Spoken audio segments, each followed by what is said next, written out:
Di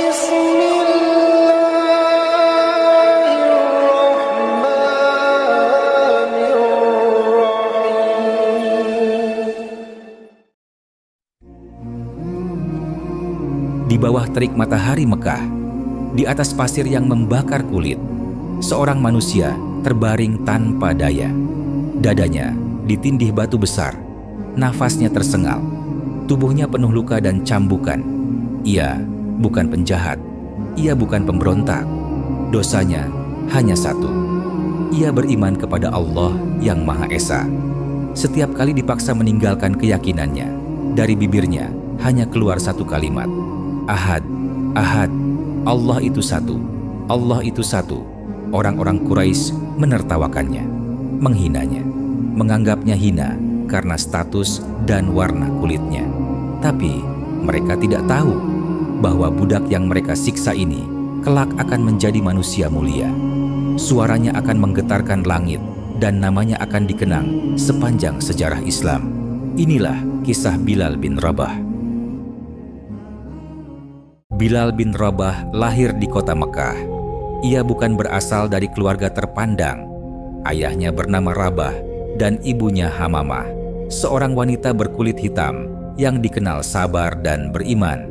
Sejak kecil, Bilal hidup sebagai budak. Hidupnya sepenuhnya berada di tangan tuannya. Di masyarakat Quraisy saat itu, budak tidak dianggap manusia seutuhnya. Mereka tidak punya hak, tidak punya suara, bahkan tidak punya harga diri. Bilal dimiliki oleh Umayyah bin Khalaf, salah satu pembesar Quraisy yang paling kejam dan paling keras memusuhi dakwah Rasulullah Shallallahu Alaihi Wasallam. Bagi Umayyah, Bilal hanyalah alat, pekerja paksa, bukan manusia yang layak dihormati. Namun Allah melihat Bilal dengan cara yang berbeda. Di balik tubuh yang tertindas itu, Allah sedang menyiapkan hati yang kuat untuk memikul iman yang agung. Mekah pada masa itu bukanlah kota yang adil. Ka'bah berdiri megah, tapi di sekelilingnya dipenuhi berhala. Manusia menyembah batu dan melupakan pencipta mereka.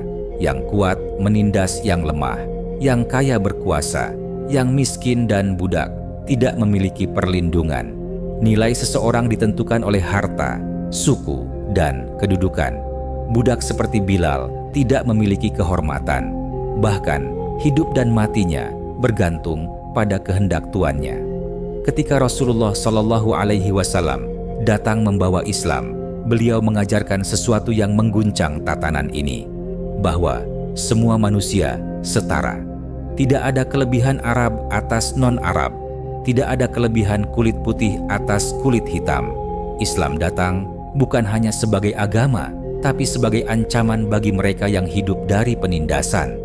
Dan di tengah sistem yang rusak inilah, Bilal bin Rabah memilih untuk beriman. Di tengah gelapnya kehidupan Mekah, kabar tentang seorang nabi mulai terdengar dari mulut ke mulut. Ia menyeru manusia untuk menyembah satu Tuhan. Tuhan yang tidak bisa dibeli, tidak bisa ditindas, dan tidak membeda-bedakan manusia. Dakwah ini sampai ke telinga Bilal, tidak melalui istana, tidak melalui majelis kaum bangsawan, tapi melalui bisikan kebenaran yang menyentuh hatinya. Bilal mendengar tentang Islam dan hatinya bergetar.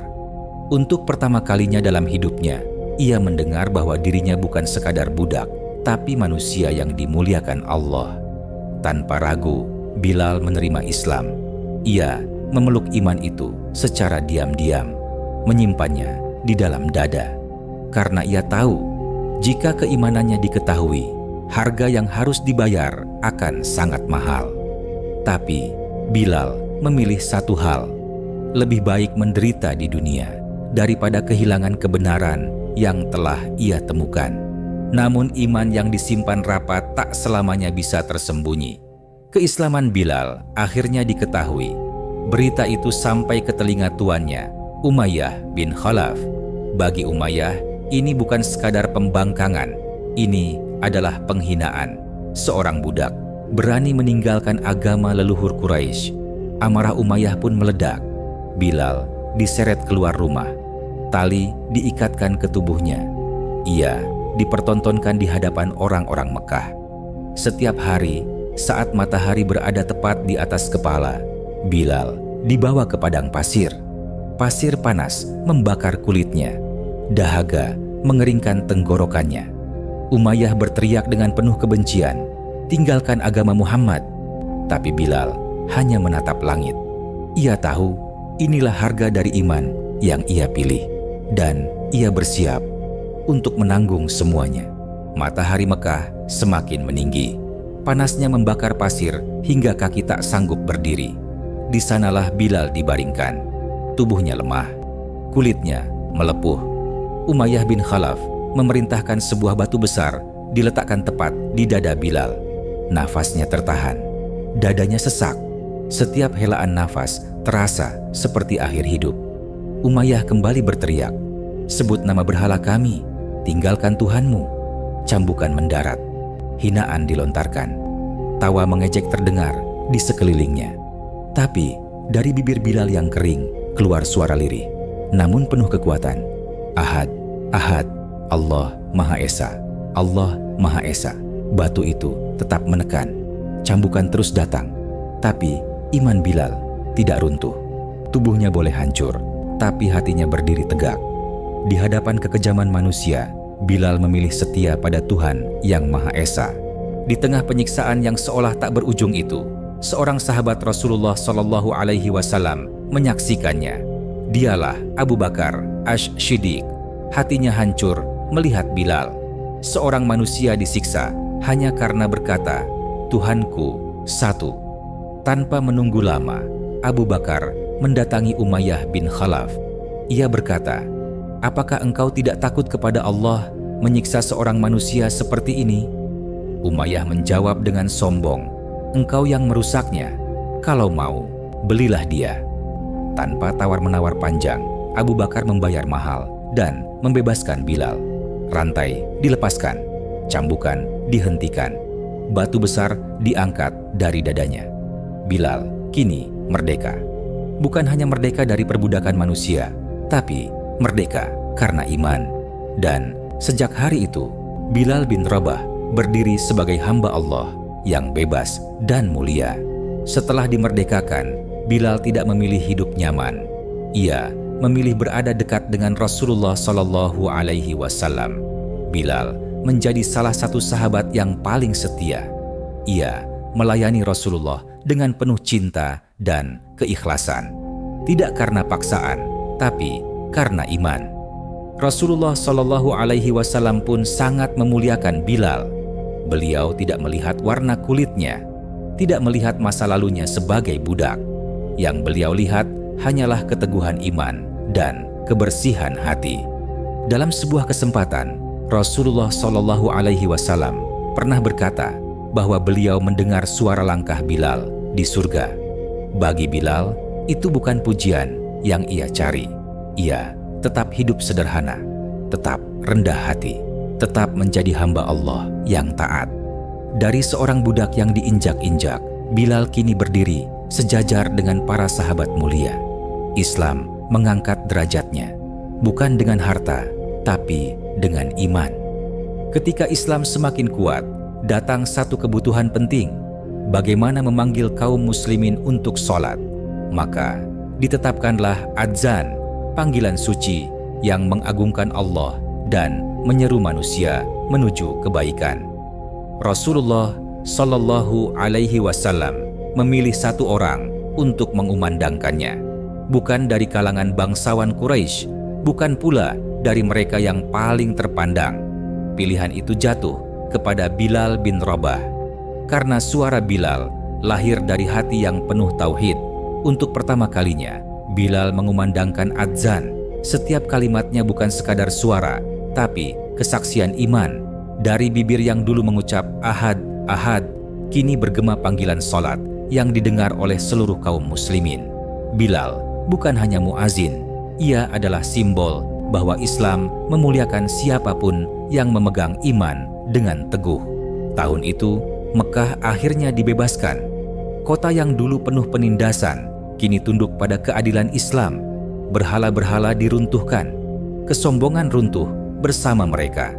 Dan di hadapan Ka'bah, tempat yang dahulu menjadi simbol kekuasaan Quraisy, Rasulullah Shallallahu Alaihi Wasallam memberi perintah, "Bilal, naiklah dan kumandangkan adzan." Langkah Bilal menaiki Ka'bah bukanlah langkah biasa. Itu adalah langkah sejarah. Seorang budak yang dulu disiksa di padang pasir, kini berdiri di tempat paling mulia di Mekah. Suara Bilal pun bergema, "Allahu Akbar, Allahu Akbar." Sebagian orang Quraisy terdiam, sebagian menunduk. Sejarah sedang ditulis ulang. Di atas Ka'bah, Bilal tidak membalas dendam. Ia hanya mengumandangkan tauhid. Dan di saat itulah Allah memperlihatkan kepada dunia, siapa yang sabar karena iman akan diangkat derajatnya setinggi-tingginya. Waktu terus berjalan hingga datang hari yang paling berat bagi kaum muslimin. Rasulullah Shallallahu Alaihi Wasallam wafat. Bagi Bilal, dunia seakan berhenti. Ketika waktu sholat tiba, Bilal mencoba mengumandangkan adzan. Namun, saat sampai pada kalimat "Asyhadu anna Muhammadan Rasulullah", suaranya terhenti. Air matanya jatuh, dadanya sesak oleh rindu. Sejak hari itu, Bilal tidak lagi mengumandangkan adzan. Setiap panggilan sholat mengingatkannya pada Rasulullah Shallallahu Alaihi Wasallam. Bilal memilih pergi ke Syam bukan untuk melarikan diri, tapi untuk menjaga hatinya. Ia hidup sederhana, tetap setia pada iman yang ia pegang sejak hari-hari penyiksaan itu. Hingga suatu malam, Bilal bermimpi bertemu Rasulullah Shallallahu Alaihi Wasallam, dan rindu itu semakin dalam. Kisah Bilal bin Rabah bukan sekadar cerita masa lalu. Ia adalah cermin tentang iman yang diuji dengan penderitaan, tentang kesabaran yang berbuah kemuliaan. Bilal mengajarkan kita bahwa di sisi Allah yang paling mulia bukan yang paling tinggi kedudukannya, tapi yang paling teguh tauhidnya. Jika Bilal yang tertindas bisa dimuliakan oleh Allah, maka setiap hamba yang bersabar dan beriman memiliki harapan yang sama. Semoga kisah ini menguatkan iman kita, dan semoga Allah memuliakan kita sebagaimana Dia memuliakan Bilal bin Rabah. Jika kisah ini memberi manfaat, jangan lupa dukung Al-Fariski Channel dengan menekan tombol subscribe. Dengan begitu, kita bisa terus berbagi kisah-kisah penuh hikmah, iman, dan keteladanan. Terima kasih sudah menemani hingga akhir. Semoga Allah membalas setiap kebaikan dengan pahala yang berlipat. Amin ya Rabbal Alamin.